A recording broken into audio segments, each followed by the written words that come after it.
While not as famous as Iron Man, Captain America, or Thor, the Guardians of the Galaxy have a long history. Created by comic writers Arnold Drake, Roy Thomas, and Stan Lee, the team debuted in Marvel Superheroes number 18 in 1969. While they had some success in the 70s, they eventually faded out until being revived in 1989 by Tom DeFalco. Eventually, writers Dan Abnett and Andy Lanning created a new Guardians of the Galaxy team in 2008. Eventually, screenwriter Nicole Perlman penned a script in 2009 for a potential film, and Kevin Feige mentioned it in 2010. It was soon announced as being in development in 2012, with St. Louis native James Gunn co-writing and directing. Given its outlandish premise, upon hearing about, most people balked at how ridiculous it seemed. Despite the odds, audiences in 2014 were treated to Marvel's Guardians of the Galaxy.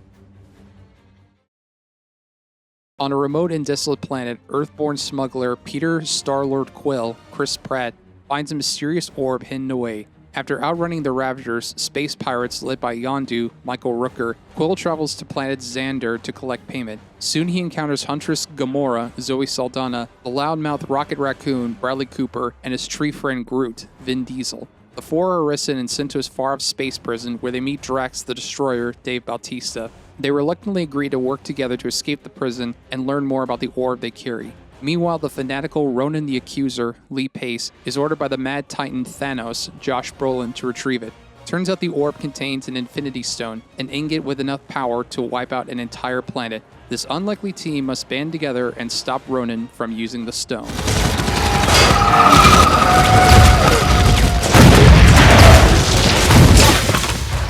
Yes! Oh. We're just like Kevin Bacon.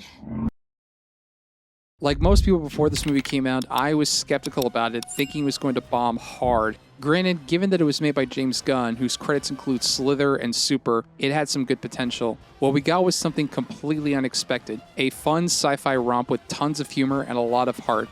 The first thing to mention is how great the characters are, each one given their own unique quirks and personalities. Peter is snarky, Gamora is ruthless, Drax is hilariously literal, Rocket is loud and wild, and Groot is, well, Groot. Each is given a moment to shine, and it's fun to see them work as a team. Not only that, but this movie has a surprising amount of heart, given some of the more emotional scenes. Because we love the characters so much, we actually care about the action. The action is also a lot of fun, reminiscent of sci-fi epics of the 70s and 80s. Think Star Wars, Cross the Flash Gordon, with some Last Starfighter thrown in for good measure. Some of the action highlights include the prison escape, the fight with Ronan's forces, and an air battle on Xander. Probably the one thing that drags this movie down is the villain, Ronan, who acts like any other stereotypical villain. Not saying Lee Pace does a bad job in the role, but there's not much to the character. That said, it's fun seeing this epic supervillain pitted against such outrageous and out there characters. Child, things are gonna get easier. Ooh, child, things will get brighter. Now bring it down hard. Someday, put it together. What are you doing? Dance off, bro. Me and you.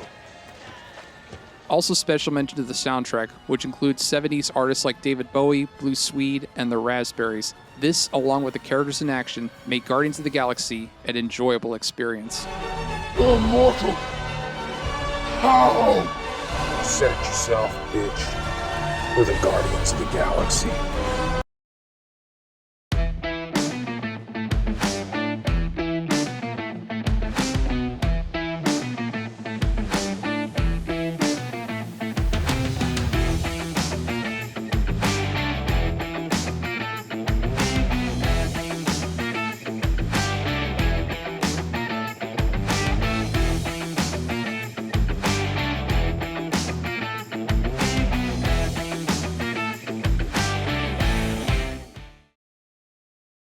Find a black light, place would look like a Jackson Pollock painting.